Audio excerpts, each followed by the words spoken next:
উপশহরগুলোতে অনেকেই দিনে বাসায় কাজ করছে, তাদের জন্য একটি আনন্দ স্কুলের ব্যবস্থা করা হয়েছিল, যে অবসর সময়ে রাতে বা বিকেলে তারা যেন লেখাপড়া করতে পারে। সামগ্রিকভাবে আমাদের দেশনেত্রী বেগম খালেদা জিয়া চেয়েছিলেন শিক্ষাকে সার্বিকভাবে উন্নতি করার জন্য, এবং ওনার সময় যে ব্যাপক সফলতা হয়েছে, যেটা গত 17 বছরে বিলীন হয়ে গিয়েছে।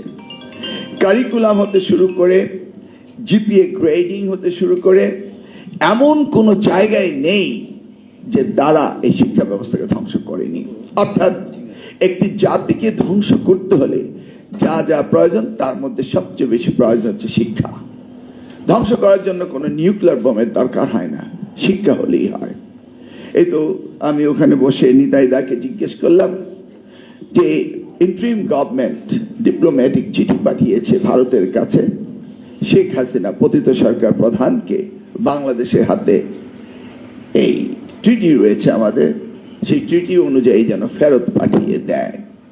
জানতে চাইলাম ওনার অভিমত, তো উনি বললেন হাসতে হাসতে, ঠিক সেই সময় আমার অত্যন্ত প্রিয় অধ্যাপক চট্টগ্রাম বিশ্ববিদ্যালয় এবং বিটিভির রিপোর্টার ছিলেন, সেই সময় তিনি বলছিলেন যে শেখ হাসিনাকে আর দেশে আনার দরকার নেই।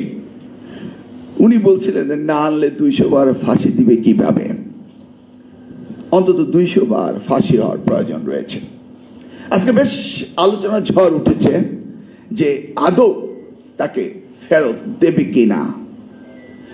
আমরা সুস্পষ্টভাবে বলতে পারি, ভারতে শেখ হাসিনাকে ফেরত দেওয়া ছাড়া তাদের কোনো উপায় নেই। আমরা যেভাবে পার্শ্ববর্তী প্রতিবেশকে পাল্টাতে পারবো না, তারাও প্রতিবেশী বাংলাদেশকে পাল্টাতে পারবে না। চেষ্টা করেছে তারা যতটা পারে এই 8ই আগস্টের পর ষড়যন্ত্র করতে, কিন্তু প্রত্যেকটি ষড়যন্ত্রই তার ব্যর্থ হয়েছে এবং বুমেরাং হয়েছে।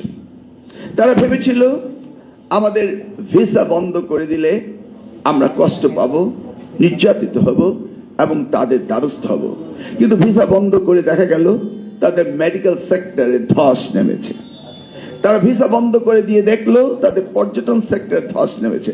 তারা ভিসা বন্ধ করে দেখলো তাদের মেডিকেল সেক্টর, এডুকেশন সেক্টর, প্রত্যেকটি সেক্টরে ধস নেমেছে। তারা ভিসা বন্ধ করে দেখেছে তাদের কলকাতায় শূন্য রাস্তায় মানুষ, কুকুর, যেমন আমাদের সময় ভোট কেন্দ্রে কুকুর ঘুরে বেড়ায়, আজকে কলকাতার স্ট্রিটগুলোতে এখন বিড়াল আর কুকুর আর ইঁদুর এবং তেলাপোকা ঘুরে বেড়াচ্ছে, কিন্তু তাদের পর্যটক নেই।